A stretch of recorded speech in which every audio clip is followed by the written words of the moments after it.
नमस्कार। साहित्य तक के बुक कैफे के एक दिन एक किताब में मैं जयप्रकाश पांडे आपका स्वागत करता हूं और आज मैं चित्रा मुद्गल एक शिनाख्त इस पुस्तक के साथ उपस्थित हूं। इसका संचयन और संपादन महेश दर्पण ने किया है। इस पुस्तक की परिकल्पना जितेंद्र पात्रों ने की है।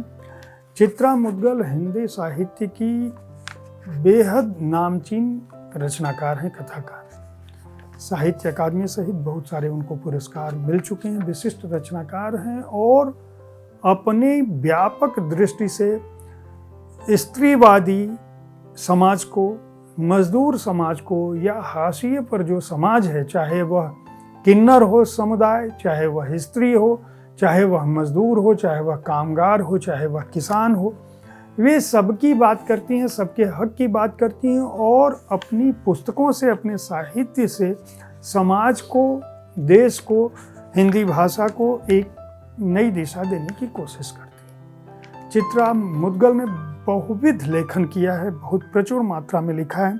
इसीलिए यह पुस्तक चित्रा मुद्गल एक शिनाख्त के बहाने उनके समूचे सृजन कर्म को परखने, निरखने और उनके प्रशंसक पाठकों के पास, छात्रों के पास पहुंचाने की एक कोशिश है।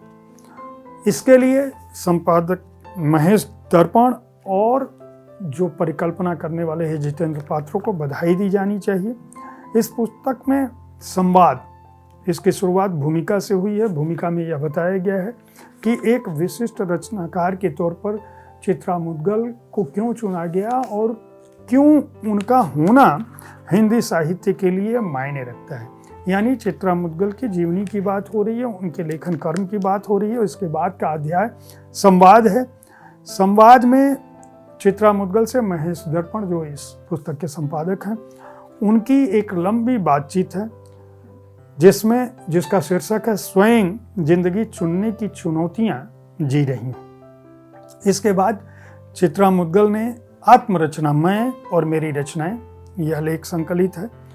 अवध नारायण मुद्गल पारदर्शी रिश्ता है हमारा, ये अवध नारायण मुद्गल जी का स्मरण है जो आत्मीय नज़र में अध्याय जो है उसके अंदर समाहित है। ममता कालिया जो चित्रा मुद्गल की सहेली हैं, बड़ी लेखिका हैं, उन्होंने लिखा है चित्रा नहीं सुचित्रा। स्नेह मोहनिश का एक लेख है जूही के फूलों सी हंसी वाली सोनपरी। और शैली मुद्गल क्या मानवीय सरोकार केवल किताबी बातें हैं, यह लिखा है। इसके बाद जो चित्रा मुद्गल का उपन्यास विमर्श है, post box number 203 Nala Sopara का एक अंश है। कबूलनामा चित्रा मुद्गल का वक्तव्य है। मानवीय संवेदना और करुणा का सीमाहीन विस्तार डॉक्टर करुणाशंकर उपाध्याय का लेख है। सूर्य नारायण रणसुभे का लेख है किन्नर जीवन पर एक संपूर्ण उपन्यास। रमेश दवे का इस उपन्यास पर जो है किन्नर कथा की करुणा।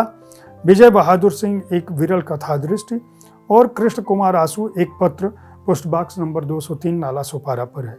उसके बाद मतलब उपन्यास विमर्श में पहली किताब जो है post box number 203 Nala Sopara है। दूसरी गिली गड्डू का अंश है, गिली गड्डू आँख मिचौली, विजय मोहन सिंह का लेख है। विष्णुचंद शर्मा का लेख है। चंद्रकला का लेख है। महेश दर्पण जी का लेख है। इसके बाद आवा का भी एक अंश है और आवा पर अलग अलग लेखकों, आलोचकों की जो दृष्टि है, विजय मोहन सिंह, मधुरेश, रमेश दवे, जितेंद्र श्रीवास्तव, रश्मि रावत, कविता राजन और कल्याणमल, इनकी बात की गई है। एक जमीन अपनी, इसका एक अंश है और वेद प्रकाश, अमिताभ के वनजा, प्रभाकर श्रोत्रिय, गिरिराज किशोर, ललित कार्तिकेय, निहार गीते और करुणा शर्मा, इनका आलेख जो एक जमीन अपनी पर है वह दिया गया है। विशेष विमर्श है अजय तिवारी का चित्रा मुद्गल, यथार्थवादी कथाकार, और चित्रा मुद्गल के उपन्यासों का भाषिक सौंदर्य, ये रीता सिन्हा की। चित्रा मुद्गल जी की कुछ कहानियां भी इसके अंदर हैं। दुल्हीन बेहद चर्चित कहानी है उनकी। इस हमाम में जगदम्बा बाबू गांव आ रहे हैं, बेईमान, प्रेत योनि, ट्रेन छूटने तक, चेहरे, हस्तक्षेप, तकिया और जंगल। इसके अलावा इन कहानियों पर कहानी विमर्श के तहत विश्वनाथ त्रिपाठी, मधुरेश, रामदेव शुक्ल, आशा शुक्ला और दिनेश शाकुल का लेख है।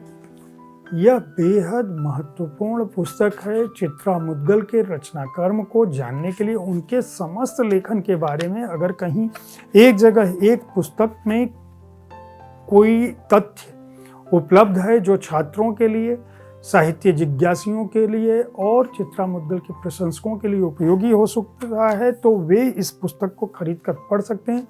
प्रलेख प्रकाशन ने इस पुस्तक को प्रकाशित किया है। पृष्ठ संख्या है 496 और मूल्य है 499।